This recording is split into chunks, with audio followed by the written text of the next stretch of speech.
The day after the attack, Leora was alive with energy and whispers. The Telerians had never witnessed a human display such bravery. Kale moved through the city with Lyra by his side, receiving cautious nods, curious stares, and even respectful greetings. Some elders still frowned, worried about tradition, but the people were quietly impressed. Kyle's courage had proven that humans were not weak, not fragile, and certainly not unworthy. Lyra led Kyle to the Hall of Bonds, a towering structure made of crystal and living vines.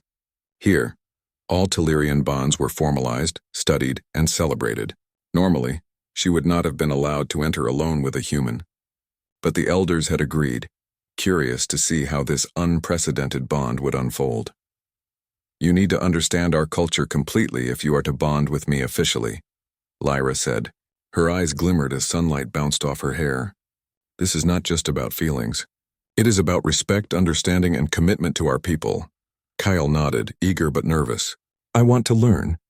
I want to understand. I know I have much to prove." The first trial inside the hall was simple in theory but challenging in practice. Each Telerian bond candidate had to navigate the mirror of truth, a hall of reflective surfaces that showed not only the person's face, but the deepest intentions of their heart. Anyone with dishonesty, fear, or hidden agendas would be revealed. As they entered, Kale felt a strange vibration in the air, like the walls themselves were alive. Lyra's hand touched his, and he felt a warm energy spreading through him, steadying his nerves. Reflections of themselves appeared on the mirrored walls. Kale saw himself as a boy alone on Earth, training, failing, learning.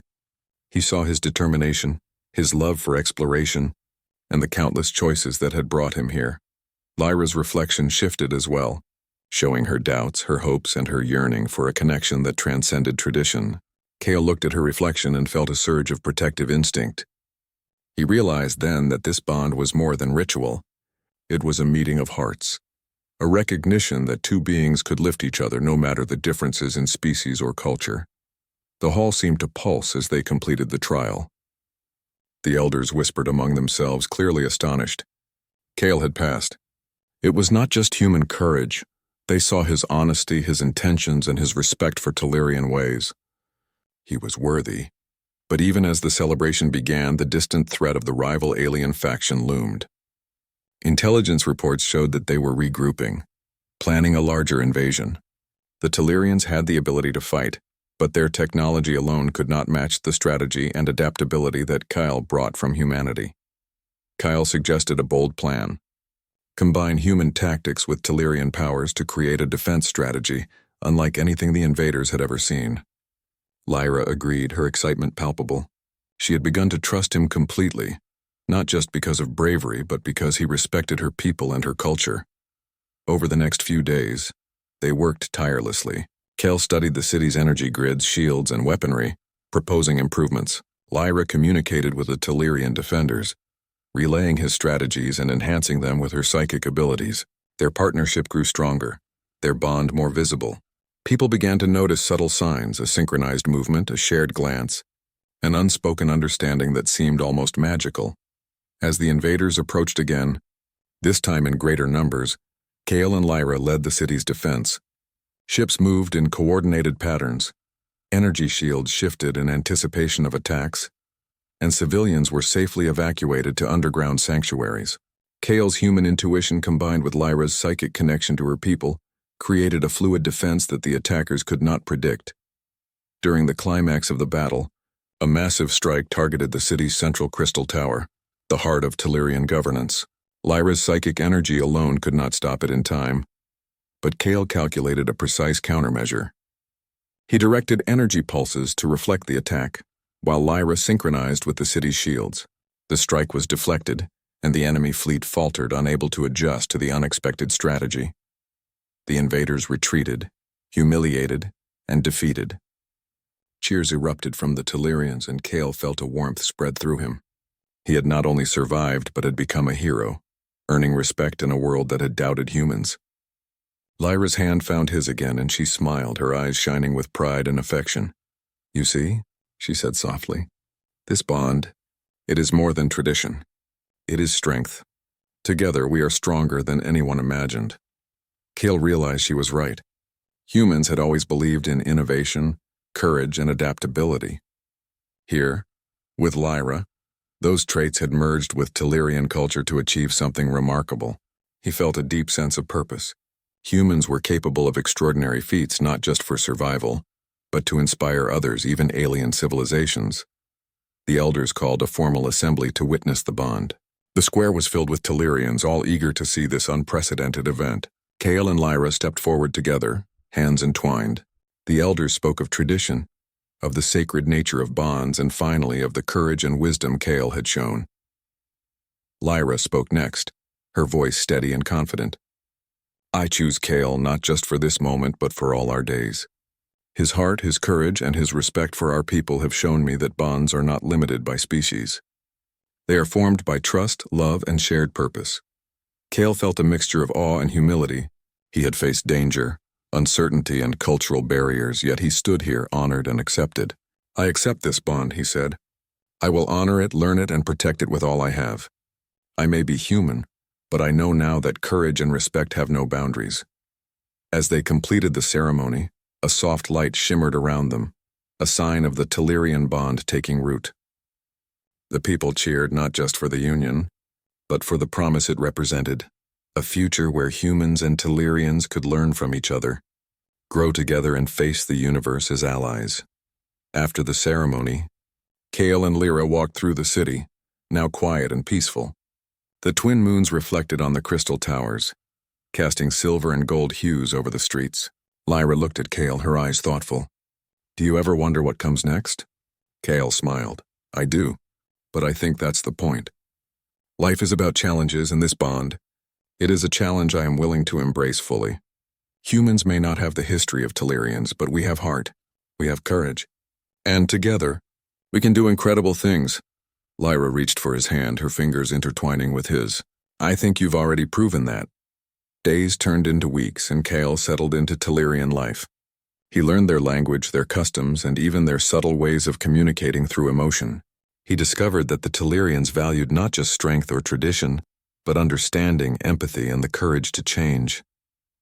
With Lyra by his side, he felt like he belonged, not as an outsider, but as a bridge between worlds. The bond deepened with each shared experience. They faced new challenges together, helping neighboring settlements, improving defenses, and even mediating disputes among the Tellurians. Kale's human perspective often brought solutions no Tellurian had considered, while Lyra's insight into her people's culture helped Kale navigate delicate situations. One evening, as they watched the twin suns set, Lyra leaned on Kyle's shoulder. Do you think humans are ready for the universe? She asked. Kale chuckled softly. I think humans are always ready. Sometimes they just need the chance to show it, and maybe they need someone like you to guide them. Lyra smiled, her eyes reflecting the fading light. Then we will face it together as partners, not just bonded by ritual, but by choice. Kale squeezed her hand. Yes, together. And so the bond between human and Tellurian became more than a story of tradition or ceremony. It became a symbol of hope, courage, and the extraordinary potential of humans. In a galaxy full of unknowns, Kale had shown that bravery, ingenuity, and empathy could bridge species, cultures, and worlds. The universe had taken notice, and so had Leora. Humans, once outsiders, were now seen as allies, innovators, and heroes. Kale and Lyra stood side by side, ready to face whatever the stars might bring, confident that their bond, unexpected, unprecedented, and extraordinary, would guide them through every challenge. In the end, Kale understood the true meaning of the HFY spirit. It was not just about survival, but about inspiring others, facing the impossible, and proving that humanity, even in the vastness of space, could shine brighter than anyone imagined. The night sky over the city was calm, the stars twinkling as if nothing unusual was about to happen. Yet in the quiet of space, a ship moved silently, its sleek silver surface reflecting the distant sunlight. On board, Princess Lyra of Arendor stared at the holographic map in front of her, her violet eyes scanning every detail. Years had passed since she last saw him, yet the memory of the human who had saved her burned brightly in her mind. His name was Alex Mercer, and she had crossed half the galaxy to find him. Lyra's hand hovered over the control panel. The ship's engines hummed softly, almost like it was alive. Sensing her excitement and determination, she had prepared for this mission for months, studying Earth, its people, and the one man who had changed the course of her life. Alex had been a fighter pilot, brave and quick-thinking, the kind of human who faced danger without hesitation. She remembered how he had risked his life to pull her from the debris of a failing shuttle, how he had refused to leave until she was safe. Almost there, she whispered to herself. The coordinates blinked on the screen, pointing to a city filled with lights and noise. The Earth below seemed so fragile from her vantage point, a tiny blue and green sphere spinning silently through the void. She adjusted the ship's descent, keeping it hidden among the clouds. No one could know she had arrived. Not yet. When she landed in a secluded area near the outskirts of the city, Lyra stepped out. The air was heavier than on Arendor, and the sense of unfamiliar plants and distant fires filled her nose. She pulled her cloak tighter around herself, blending in with the shadows. Her long silver hair shimmered under the streetlights, but she hoped it wouldn't draw too much attention. She had to find him quietly. The first step was always the hardest. Lyra moved through the city, observing humans as they hurried along the streets. They laughed, argued, and worked without knowing that someone from another world was walking among them. Each human she saw reminded her of Alex, though she shook her head at the thought. He had grown older, changed by time, and she would need to find him before anyone else noticed her. Her search took her to places connected to his past. She visited the airbase where he had once been stationed, careful to remain hidden. The base was abandoned now, but she found old records and photographs. In each, Alex's bravery shone through. He was always the first to volunteer for dangerous missions, the first to lend a hand when someone was in trouble. Lyra smiled faintly. It was no wonder she had trusted him with her life all those years ago, but not everything was simple. The Earth Defense Agency, tasked with monitoring unusual activity, had already detected her presence. Analysts watched her ship's entry into the atmosphere, though they could not yet understand what it was. Lyra sensed the subtle shift in their attention and quickened her pace. She could not be caught. Her mission was personal, and failure was not an option. As she wandered the streets, Lyra encountered several humans who unknowingly helped her search. A young woman running a small cafe mentioned a man who often visited the town, known for his kindness and courage during past emergencies. Another elderly man spoke of a pilot who had saved many lives during a local disaster. Each clue led her closer. Each clue made her heart beat faster. Lyra finally arrived at a small town nestled between hills and forests. From a distance, she saw a man walking along the main street carrying groceries. He looked ordinary at first, but when he turned, she recognized the familiar features: strong jawline, bright eyes, and a presence that radiated quiet strength. Alex Mercer. He had changed since she last saw him, older but still the same brave soul. Her heart ached with anticipation. She wanted to run to him, to call out his name, but she knew she could not. She had to be careful. If anyone from her planet discovered her presence, the mission would be in danger. She watched him, memorizing his movements, the way he smiled at strangers, the way he carried himself. This was the man who had saved her, and now she was the one who had traveled across galaxies to find him. Just as she stepped closer, a shadow moved across the street. A figure in a long dark cloak approached, moving with precision and purpose. Lyra's stomach tightened. She recognized the aura immediately, a loyalist from Arendor sent to bring her back. His presence here was dangerous. If he found her, he would take her away, and Alex might never understand why she had been hiding. Lyra ducked behind a nearby building, holding her breath as the loyalist passed by.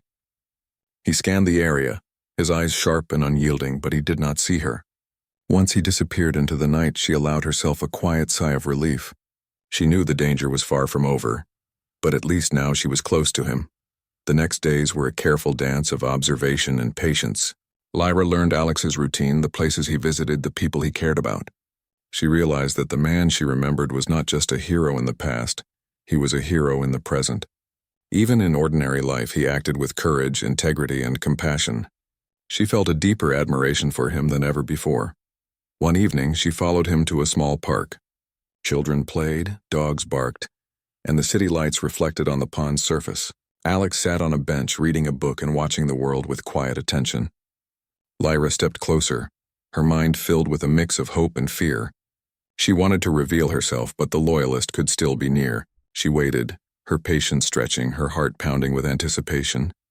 Then, just as she was about to take the final step, the loyalist reappeared.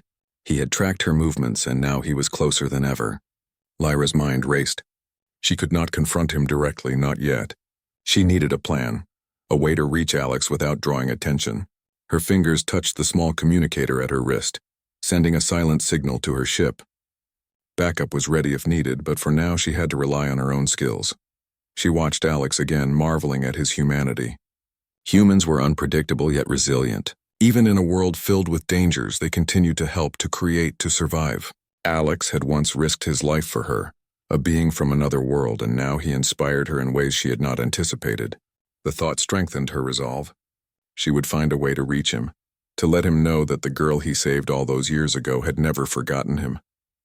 Night fell, and the city quieted. Lyra remained hidden in the shadows, waiting for the perfect moment.